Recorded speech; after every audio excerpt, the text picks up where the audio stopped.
Over the past 8 months, I've been developing my game steadily. I mentioned 8 months because it was 8 months ago where I had uploaded my previous devlog. I am unsure of when I said I were to upload devlogs every 2 months. As for the first 3, I was fairly consistent, so this was something I had to apologize for. Mainly, as the reason for the gap in devlog uploads in being that far apart from each other was that I rebuilt the game mostly from scratch since 7 months ago. The things I kept, of course, were a lot of the assets and a lot of the database. I was shy to admit this, but I decided to come clean. As for whether this held back development or not, actually it did a lot to help it. If you're talking the amount of progress the game has in compared to the previous build was 0.5.6, so let's talk about the file sizes and the playtime. 0.5.6 has a file size of 107 MB and an estimated playtime of around 3 hours. The new build I have, 0.6.3, it has a file size of 772 and an estimated playtime of 4 hours. By the way, in the previous devlog I mentioned how the perfect demo was to be 0.6.0, but 0.6.3 is just 1/3 of it. The early part of the game is a lot less linear, so that will help in making playthroughs fun from the get-go. The difficulty is also a lot harder, and since I playtested every bit of the game myself, the difficulty is fine-tuned by me to be possible to beat in a way that seems fair. But the difficulty can also make people go insane. I'll get into that later, but among all the changes that this build has aside from the obvious, which would be the maps, it's the battle system. It is much more unique, and I actually don't think I've seen a battle system akin to it anywhere. The new changes in this battle system and my plans to it would be the topic for this devlog. Allow me to talk about it and how the big changes to the battle system were mostly just intrusive thoughts that I tried out.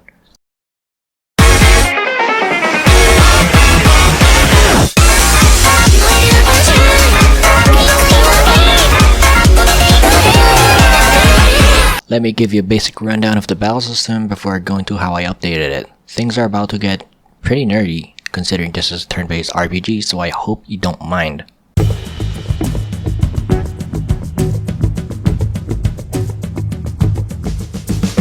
The gameplay is turn-based, but one of the twists is that you don't have a basic attack option. So instead, there's an inhale option which will replenish the resources used to use skills. These resources are SP and TP. I decided to make the resources somewhat easy to replenish to encourage using skills.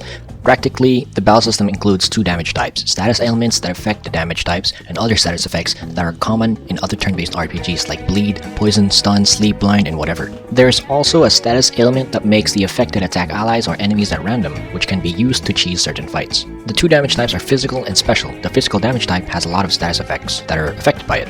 As for special damage, considering it doesn't have much ailments that affect it like that of physical damage, you might think it's weaker. However, since nothing can help boost it, there also wouldn't be anything to help evade it or go against it. At least without considering the last type of status ailment which make the affected immune to certain stuff. Considering a lot of enemies in RPGs are immune to stuff and you sometimes just don't know, I figured if I do immunities, it'd be in the form of a status effect so that it would be easily recognizable.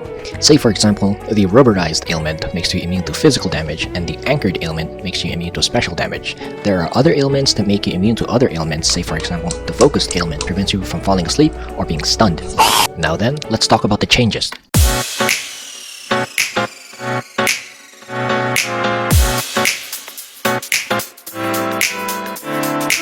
First of all, I got rid of all the healing and reviving moves because I realized that would make the optimal play to find weak opponents to safely replenish TP and SP to use healing skills on.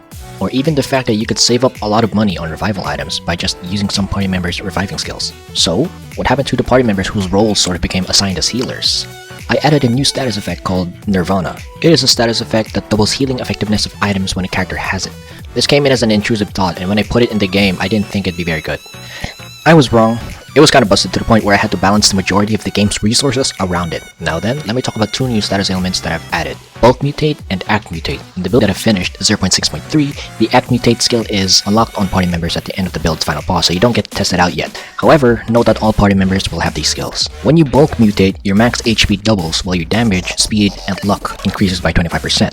This lasts until the end of the battle or the party member faints in battle.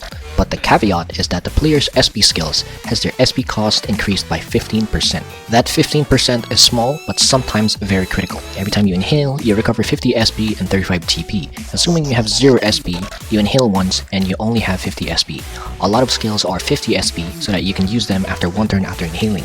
However, with a 15% increase in SP cost, a 50 SP cost skill will turn 57 and it'll require 2 turns to gain enough SP for it. The benefits of this, however, is obviously great. Some enemies are balanced around being faster than you unless you have equipment that boosts your speed and if you're bulk mutated at the same time, as bulk mutating also gives you a speed boost. Bulk mutating can also be used to drastically boost damage.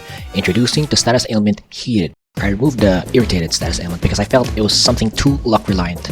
In the meanwhile, I replaced it with something more interesting. The heated status ailment doubles the user's damage but makes their speed 0. In certain cases, if you can have an enemy get heated, that can help you as well, as that would make you outspeed them with ease. With the heated status ailment, it is possible to do a large amount of damage in one turn with physical damage. If the enemy is bruised, your character is heated, and is bulk mutated, you can deal 6 times physical damage in one turn. Lastly, however, let's talk about the biggest change in the battle system, the inclusion of the instant modifier. When a skill or item says that something is done instantly, that means when using the skill or item without modifier, it does not use up a party member's turn. Every bulk mutate or act mutate has this modifier. I did this considering their TP cost is 100. I think having it that way is balanced, as considering some enemies are balanced to only be outsped with the fastest equipment and have it bulk mutated. As soon as your team reaches level 3, you get to enjoy a small segment of having a power fantasy to be able to stun lock most things. However, if you get careless, you would regret it, as I have made the game very tight on resources, and sometimes the game even punishes you for stockpiling resources, so you have to understand when and where to use them, especially if you want to try out the harder difficulties.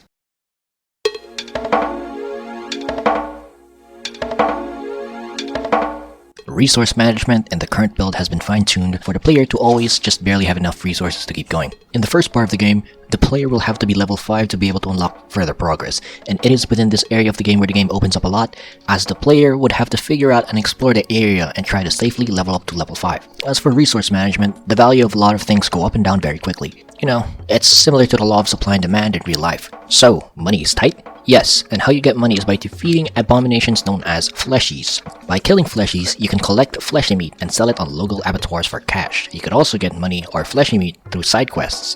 The value of fleshy meat goes up and down depending on the availability of resources the game expects the player to have at certain points in their playthrough. For example, in the gap between level 2 and level 3, fleshy meat will be sold for $5, as most resources in this time are limited and you would probably be using those $5 for equipment, healing items, inns, but most importantly, the early party members. The moment you get to level 3 by progressing through the normal route, this is when the game opens up and the ability to do stun lock strategies are now available. There are a lot of fleshes here, so as a result, the value of fleshy meat will then be sold for only $3. Now I said normal route earlier because there's a way to access the area of the game where it expects you to be level 3, before even the first fight that isn't the tutorial. Why would you do this, you ask? Well, the enemies in this new area are not beatable unless you have a team of level 3 party members.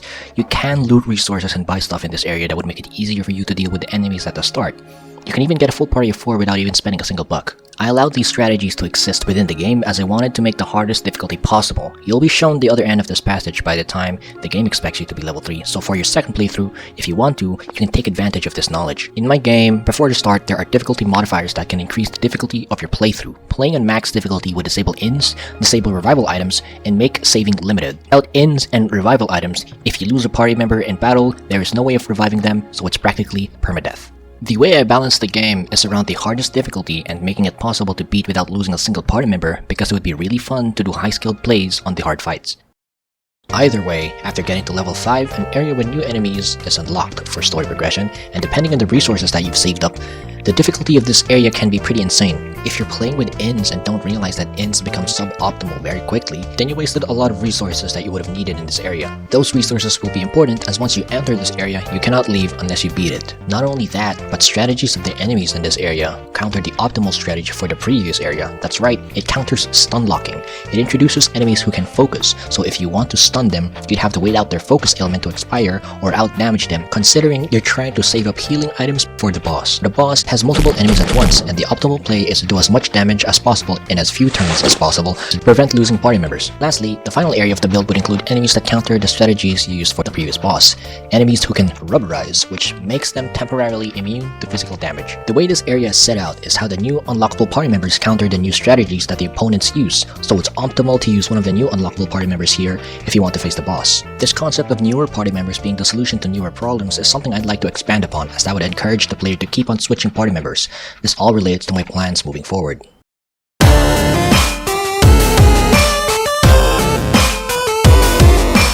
So, the perfect demo is currently in development, and this current build 0.6.3 is just a third of it. Consider this Act 1. Act 2 is in development, and I've just finished making the plans for it. Act 2 is where shit hits the fan, and definitely where the player is more involved within the story. I do love gameplay, but I too love narratives in games, as I did intend this game to be a story game. In this new build, there are a lot of story-related scenes, and there would be a lot more in Act 2. Know, however, that the ability to skip cutscenes will be available for most things that are more than one text box long. I don't know why this isn't more common, but I fully enjoy having this in. I made a small video before talking about it, but I decided I'd talk about it here in case you, the viewer, haven't seen it, as I think it's a pretty big deal. Some minor thing I added is a censor nudity option. Well, it's a censor explicit nudity option, as there are still some designs that people may choose to censor if they are uploaded on YouTube. I decided not to censor those, as there are going to be a lot of animated scenes with characters that would be affected by this. Not only that, but I don't really think the designs will be something that YouTube would be too against. Some other things are more platforming related challenges. To those who followed the devlogs and or has played the previous builds of my game, you'd know that the overworld movement is derivative of the one that Lisa the Painful has. It plays as a side-scroller with some platforming elements. In my game, there are definitely a lot of terrain gimmicks that are very fun to explore and deal with. Before the final boss of the build, there's a platforming challenge I added that is structured to make the player just straight up have a game over if you're not paying attention. In Lisa the Painful, if you fall off, you get a game over. In my game, it's not the same, and instead you just get a large damage penalty and warp to where you had came from prior to falling. However, there will be places without water at the bottom, but acid instead. If you fall into those, it would be like Lisa the Painful, where you'd get a game over. The final area of the build has acid on the bottom instead of water, so the platforming challenge before the final boss has a good chance of taking multiple attempts. Not only that, but the save point before the boss is before the platforming challenge, so if you fail the boss, you'd have to redo the platforming challenge. I've recently played Fear and Hunger. Having done so gave me a new intrusive thought about something to implement within my game, which I thought would help me along the way, but it is a rather experimental choice.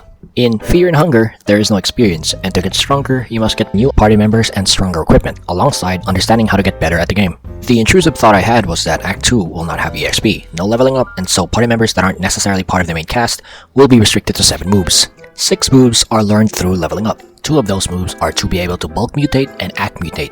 Then lastly, the 7th move, which can be unlocked by doing either a side quest or finding someone to teach them the 7th move. With 7 moves max for most party members, this approach would allow me to lessen my work considering there would be a lot of party members. I mentioned previously that the last area of Act 1 will have new party members that help counter the strategy of the enemies around that area. I figured I'd have to do that if I'm to continue pursuing this idea of an area with no EXP gained. That said, I figured that if I dropped EXP as a mechanic entirely, that might be weird. So, some chunks of the game would be like Act 2, where there is no EXP, and Act 1, where it is mandatory to level up. Considering this is just the first chapter of the game, there would be a lot of things to consider with regards to balancing. For example, most level ups beyond level 7 from here on out will not be giving out any more skills. While this is good for development, for balancing it would bring the question just how many unique set of skills can there be? As for my answer to that, it will be with power creep, at least to a certain extent. My idea is that newer party members would outclass older ones to motivate the player to pick up new party members. To do this, newer and stronger variants of status ailments will be available to the newer party members. An example of this is my plan for the Bruised ailment. Bruised will double the physical damage taken of an opponent for 2 to 3 turns. Battered will have the physical damage taken of a foe to be increased by 150% for 1 to 3 turns. Lastly would be Fractured, where the physical damage taken of a foe will be tripled, but it'd only be for 1 turn, meaning the skills that would inflict Fractured would have to be instant cast, or the player would need to make the character in question faster than the others. As for damaging moves, I figured I'd not make better damaging moves, as that would truly make the older party members obsolete. The power creep may get too big by the end of the game.